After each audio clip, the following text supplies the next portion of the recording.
I'd now like to invite the Minister for Mental Health and Minister for Healthy Lifestyles, the Honourable Kevin Humphries, to provide us with an insight into the mental health and healthy lifestyle services in the state and southern Sydney region. Please welcome up the Honourable Kevin Humphries. Thanks, Paul. I'll try anyway. Michael, thank you for the welcome to country. I see a fair bit of Michael for my sins, but more a pleasure. I also have carriage of Aboriginal health, and it's great to be in your part of the world too, and I acknowledge elders past and present. My home area is northwest New South Wales, Moree. That's the home of the Gamilaroi people, and a place well known to Janet McDonald, a place called Walgett, which is home to the Eulawarri people, and there are 4 other tribes in my area, 4 other nations, and they're the Barkindji people at Burke, the Niambar people at Brewarrina, the Whalewan people who live on the Castlereagh River, and a very large nation, the Radjai people in the southern part of the area. So it's always good to know where people come from, but it's always good to know a connection that we've got in some of the remote parts of the state that link into our city cousins, particularly you guys here.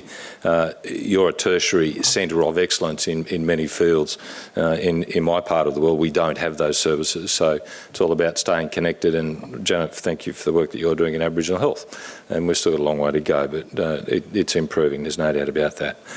Ladies and gentlemen, thank you for the invitation, and certainly Paul, thank you, and to Gillian, thank you for the commitment that you made to conduct these forums. I think they're healthy, they're worthwhile, and I just wanted to comment a little bit about some of your local members, because I think you've got a unique part of the world here. I don't really have any neighbours, but every time I'm in this part of the world, in the southern part of the city, it's terrific to see just how well your local members are working here.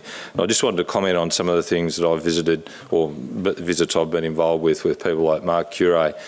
Last time I was here, it was about the St George Subacute Centre, and obviously Peter's very involved in that as well, targeting or focusing on older people with mental health issues, and you'll see a presentation about that exciting proposal, which is just about coming to fruition.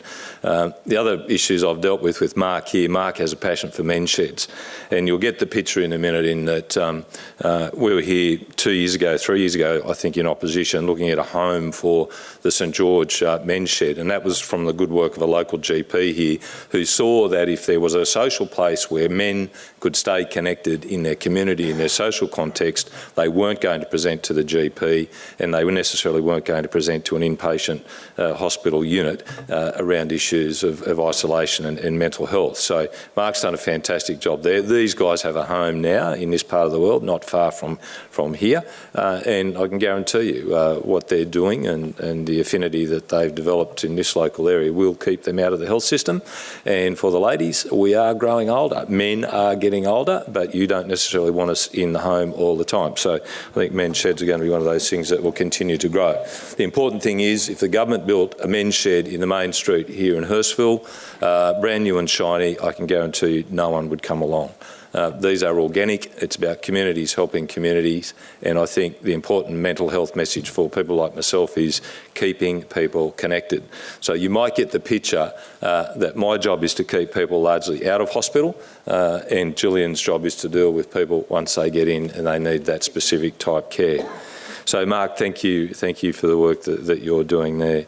I know John Flowers is not here, but John is part in the Rockdale area, one of the largest, and this is the healthy lifestyle side, the largest physical activity nutritional study in the Western world is in this country, and we've led it out of New South Wales for the last 15 years, and we've expanded that. So Rockdale and this area is part of that study, some 10,000 strong school students. So we know quite clearly whether children are becoming more healthy and more active, and I know this is an issue for Graham, and issues around obesity and preventative health is certainly an area for me. So we know, and we can honestly say, that levels of obesity for young people have peaked out, and they are starting to drop down a little bit, which is good, and that's part of our state target about keeping people healthy.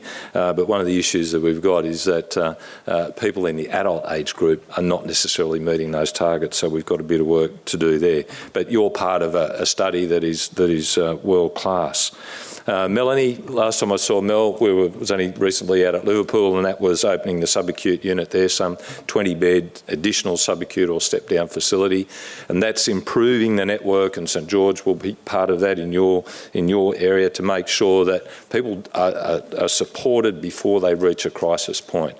So we're trying to fill in those gaps at the community level and at the subacute level, so that people don't fall over totally, and then the only, we don't want them to fall over, but we're not waiting either, and the only recourse they've got is into a high care inpatient unit, and Mel's doing a great job there. To Mark, the last time I saw Mark down in this part of the world, it was a men's health lunch that he was hosting. It was some 1,000 men, and targeting those issues again on preventative health that we need to continue to promote. And health is not just about when you become ill, it's about helping people stay healthy, stay connected in their community. And people like Graham, I see Graham a lot. Graham is a great supporter across all portfolios, particularly in his role with sport and recreation, and certainly some of the issues he helps me with on our school programs and a whole lot of other things. And I'd like to thank him for that work as well, so thank you. So you've got a great active group of local members and people like Gillian and myself. It's a great pleasure to be here often. Just a couple of things I wanted to say from a global perspective for mental health. Mental health has a budget of $1.45 billion for the southern part of Sydney. In the last year and a half, we've added another 100 frontline workers at the clinical level and also at the nursing level. That's a significant enhancement, and I suspect that will continue to grow, and Terry advises me that's the case, particularly as some of our new services are coming online. Previously, not all our community mental health staff were filled. We've made a specific, or developed a specific focus on that to make sure that our community mental health teams are properly staffed so that we've got good outreach out into the community. I'd like to thank Terry for that as well. To Ray, Gillian's said that twice about a man in uniform tonight, so I'm not going to make an observation on that. But one of the issues around mental health support services is making sure that we've got a good call centre operation, and that between our inpatient units and what's happening in the community mental health sector, the real link is with our ambulance service. And I've got to thank Ray for the work that you and your staff do, and I think between them, the nursing staff, the clinical staff, and even our non-government service providers, they do an outstanding job. One comment I wanted to make about the Mental Health Commission. That was a pre-election commitment which we've got up and going. It's based out of Gladesville. The reason for developing the Mental Health Commission, and you might notice that federally and in other states mental health has been given a focus, and that was to develop a group of experts that were both clinicians, community representatives, carers and mental health consumers, are setting the direction for mental health priorities in the state. So their job is to come up with that strategic plan, which they're doing, and to give advice to government and to also advise on where we should be focusing our resources. And that's taking mental health out of that political cycle and giving it some structure, particularly over the next decade. So people like John Fennelly are doing a fantastic job here. Two other little comments I'd make. We made a commitment to Lifeline as our only 24-hour suicide hotline and also counselling service. We made a commitment 3 years ago to Lifeline to fund that service in New South Wales to make sure it does stay as a 24-hour service. It is a terrific mixture of public, private and volunteer people in our community. I know even some of the people in this room have been involved in that push, so thank you very much for that.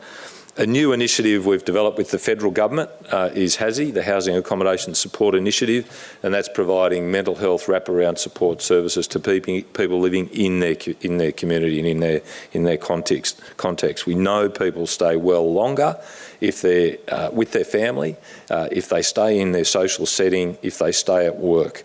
And it's about normalising mental health and committing to our philosophy of mental health, and that is everyone can recover, everybody can live a functional life. They just need the appropriate support. And our carers in our community just need a little bit more confidence with that initiative. But it's something we will continue to grow. And finally, I'll just comment on adolescent services.